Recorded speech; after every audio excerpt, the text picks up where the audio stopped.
Johan is a top cop in South Africa.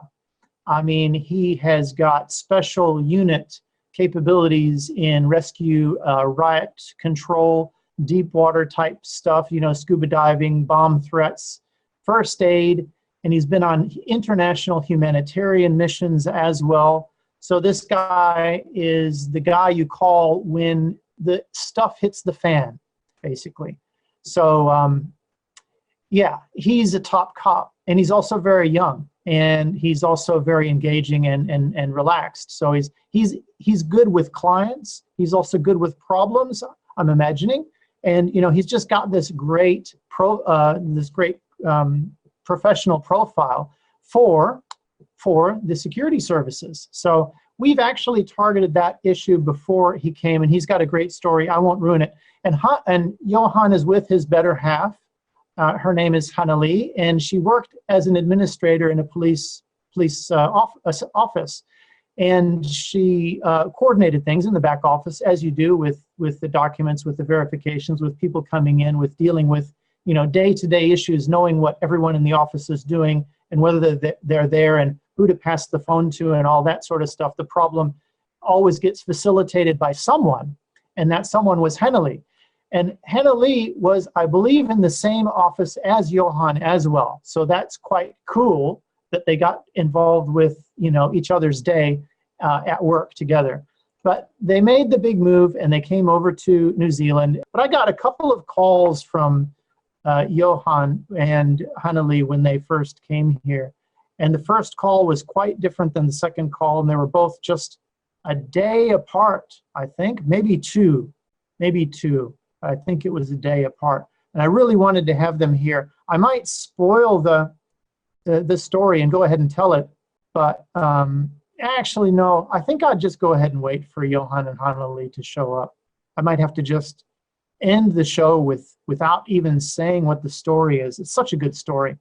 Johan, if you meet him, he's like Tom Cruise. I mean, he looks like Tom Cruise's stunt double, right? He probably does more stunts than Tom Cruise's stunt double. So as an interviewee, he's quite, you know, he must have been a star because he got really good traction once he got here and started meeting with employers. And yeah, I'll let him tell the story. Actually, I don't know the full story. I just know the beginning of when things turned around for them. And you know, it can be quite daunting. Come here and you think, okay, I've landed here, right? Now I visited an employer, and then, oh no, I've got a rejection of the first employer. What's going to happen? Panic, right? I feel panic. What's going on? You know, is this the end? Is this how it's going to go?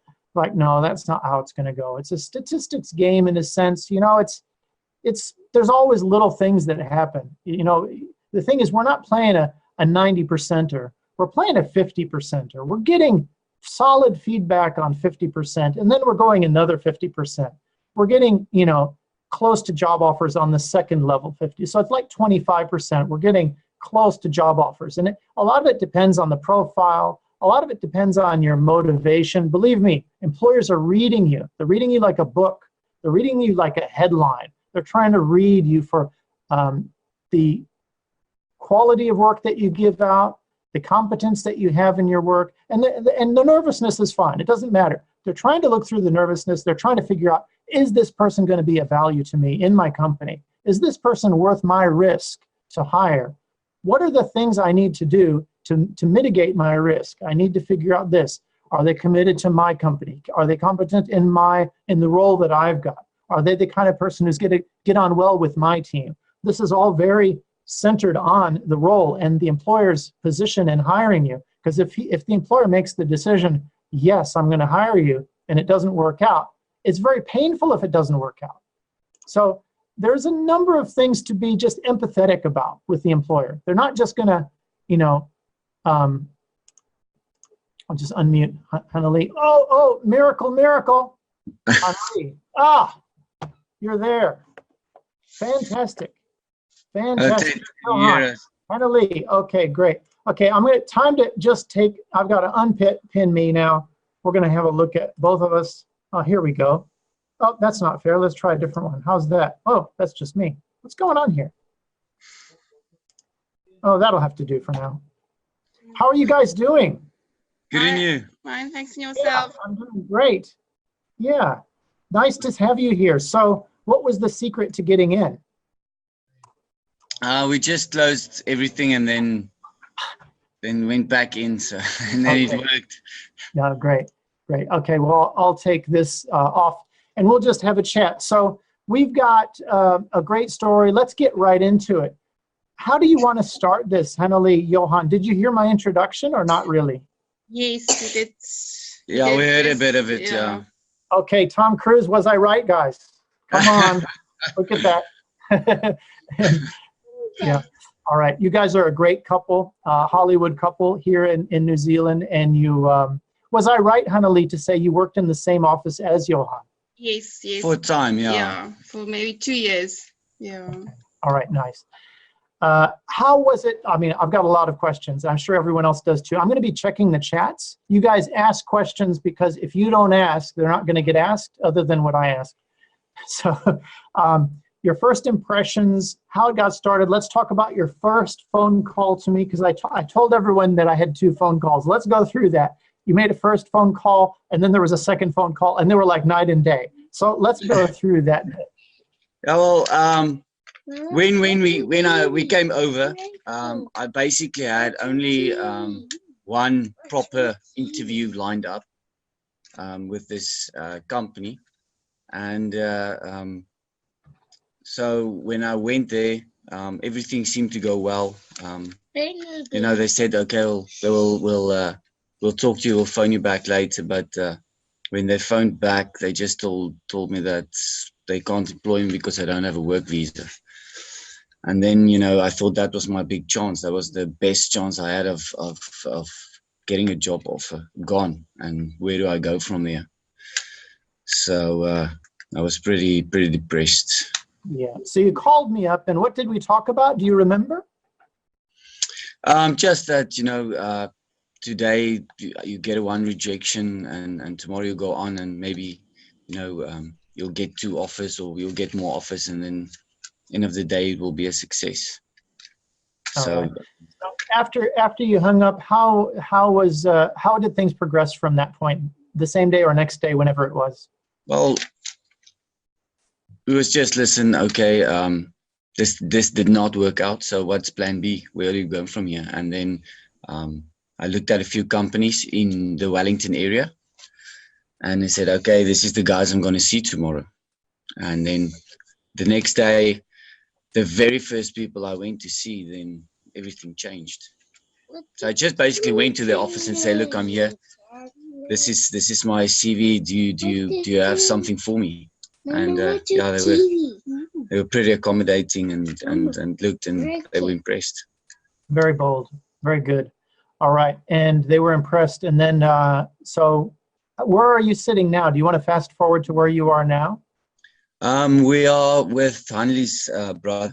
We are living with them in Hamilton for another few weeks for the visa application, and then we're gonna find a place in Wellington, and then we're gonna move there. Okay, so you got a place in Wellington. Fantastic. Yeah. Was the place you got in Wellington also from a door knock campaign? No, it was over the internet. So okay, yeah. Right. All right, so you had to turn down at least one other company so far. Yes, we went to see two companies on that day, and both gave us positive feedback. But obviously, the one offer was amazing. It was way more than I ever expected, and the other one basically more than what I expected.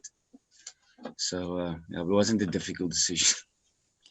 Very nice. Congratulations. Well done. A lot of hard work put together, a lot of anticipation, stress, whatever you want to call it. Here you are. Your life starts over. Has it sunk in yet? Do you believe it? It's only been a few days. Not yet. You know, still getting used to New Zealand, to the weather and the people. So yeah, it's, if I can say, the stress of it, it kind of spoils the whole experience, because you're always stressing about this and that and that, and now, you know, you got this amazing job offer. You're still worried, okay, I need to get the work visa. Once I have it in my hand, then I'll relax.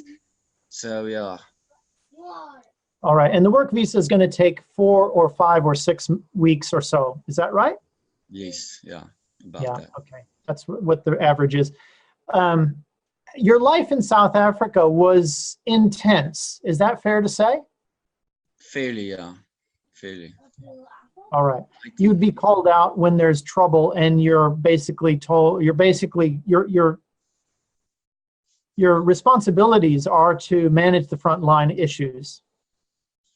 Yeah, they basically where normal policing can't handle it anymore, then it was where we were called in different situations. So whether it be tactical or crowd management or diving, yeah. Yeah. So now the new place is there. What were they most impressed by, or what do you think sold them on the fact that they need to have you? I think it was my work experience, the fact that I was 17 years in the police. The fact that all of the things I've done shows commitment, shows somebody that doesn't do something and then doesn't complete it. Yeah, that's what they were looking for. They were looking for somebody that can lead their team, basically, and has the knowledge and the experience. There's no one in New Zealand. Well, you could probably count. You can probably count on 1 or 2 hands the number of people in New Zealand that have your experience in it. It would be from abroad anyway, wouldn't it? Yeah. Well, they basically explained to me that I won't be dealing with the same situations in New Zealand. It will be a lot less. So I said, no, I understand. I have to change my mindset kind of a bit because yeah. All right. Do you want to review those special skills that you studied, all these different special unit skills, or do you want to jump to something else? We can jump to something else. I don't want to brag. All right. You're a humble guy, but you do, let's put it like this, pages. And that's just listing. All right. So which city did you come from in South Africa? I'm from Nelstroom. It's a small town just outside of Pretoria. Uh-huh. Yeah. And your trip here is permanent now? You've got the young family there with you all together? Yeah, I took the big leap of faith and resigned and sold everything and brought my whole family over before I had the assurance of a job offer. So okay, yeah, we are now here, and that's like your work attitude too, isn't it? It's just going to happen. Yeah, you have to make it happen. If it doesn't happen, you have to make it happen. Yeah, well, good on you. I'm impressed. I'm also honored that you had the chance to prepare and get through. I had a front row seat. Now you had you had a good seat as well. To top it all off, after this great news, you went and saw the game in Wellington. Tell us about that. I did not actually see the game in Wellington. I went. We came back the Friday, but I did go to a New Zealand pub to watch the game, which was completely a new experience for me, because it's the first time where there's about 50 people and only 2 or 3 are shouting for the Springboks. Outnumbered. That was you too. Yeah, so usually I'm really animated and I'm shouting loud, and this time it's just like we're whispering or just hiding. Yeah, it probably wouldn't matter, but you never know. So what was the experience like being in a pub that's showing some sports? New Zealand versus South Africa, what is the difference? Oh, everything. The people, they're a lot, can I say, louder. They're louder here. Yeah, they are louder, and they know who you are shouting for, and they won't come to you and say, yeah, no, good luck to the Boks or whatever. They're pretty intense when it comes to the rugby. So that's one of the reasons why I wasn't shouting that loud, because when things don't go your way, it's you can see they're getting really angry. It was an amazing game. I saw the highlights. Yeah, no, it was. All right. Other impressions that you both have noticed and talked about just between yourselves, different things that you first feel, because you're very fresh. You're less than a week. Oh, you're about a week now. Is that right? Yeah, yeah. We were lucky. We had a kind of almost cross island road trip from Hamilton to Wellington, and I don't know. I guess lucky. Our GPS took us on the small roads, you know, the by roads, didn't keep us on a highway. So we saw a lot of the countryside of New Zealand, and it's amazing place. It really is amazing. It's completely different from what I'm used to. I mean, Yeah. there's no dust. The air is clean. No, you can't even compare it for what I've seen so far.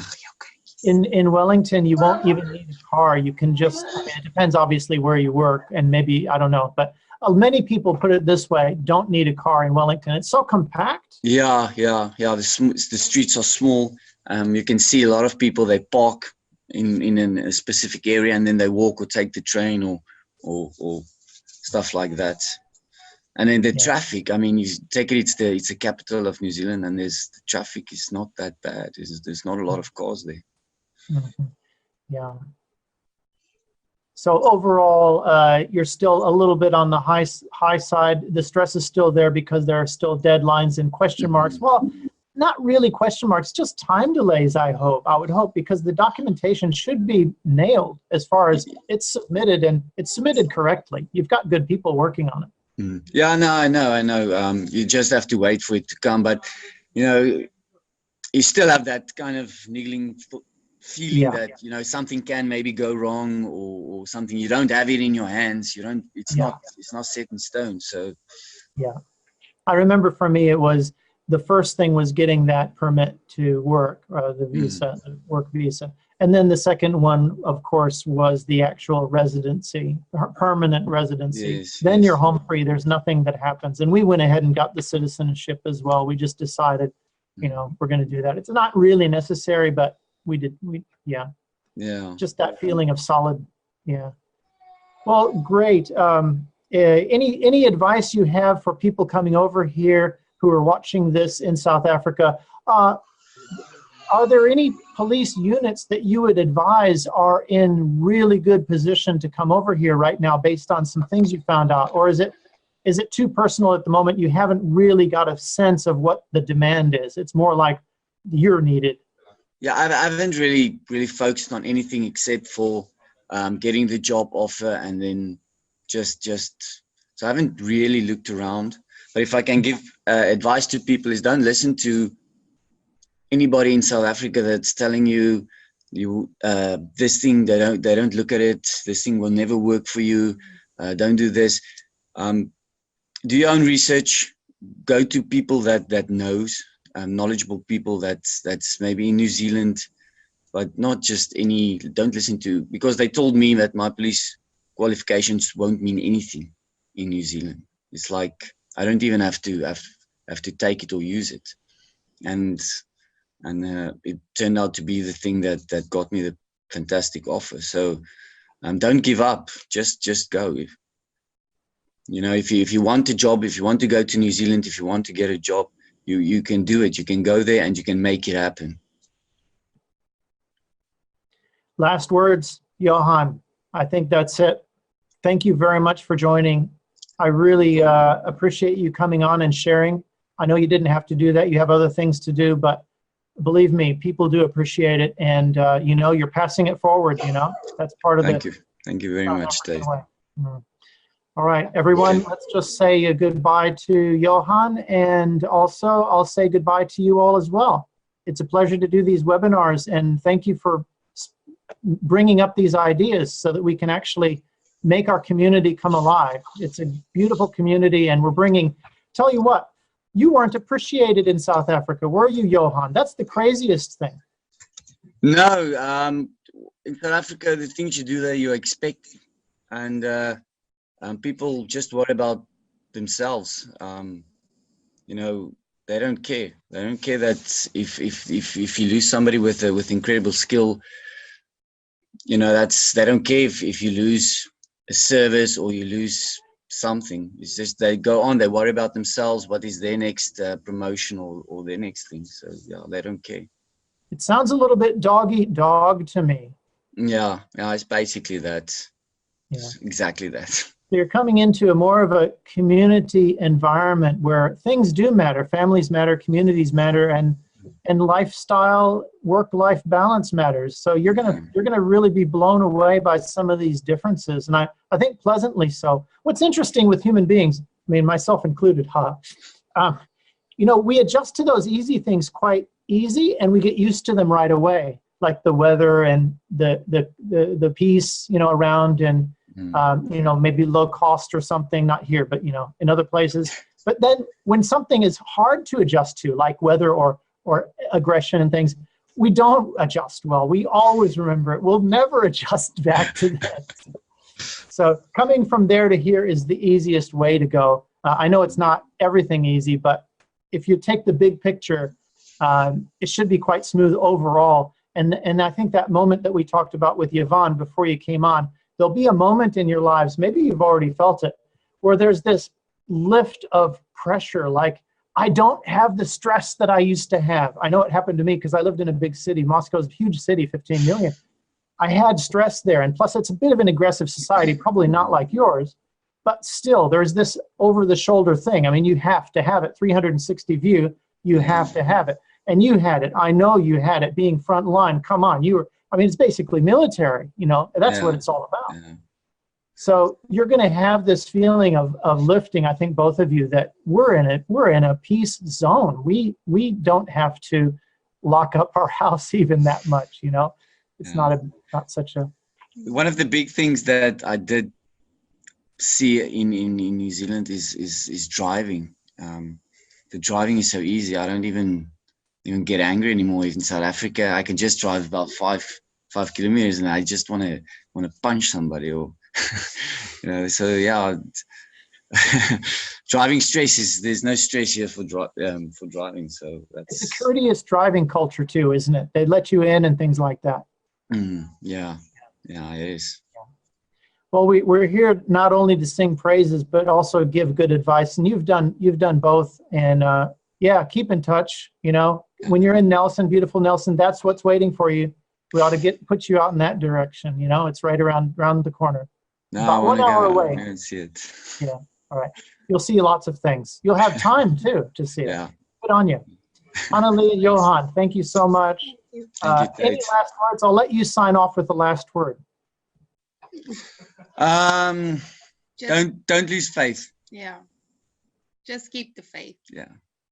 Okay. Take care. Bye-bye, everyone. Bye bye, Tate.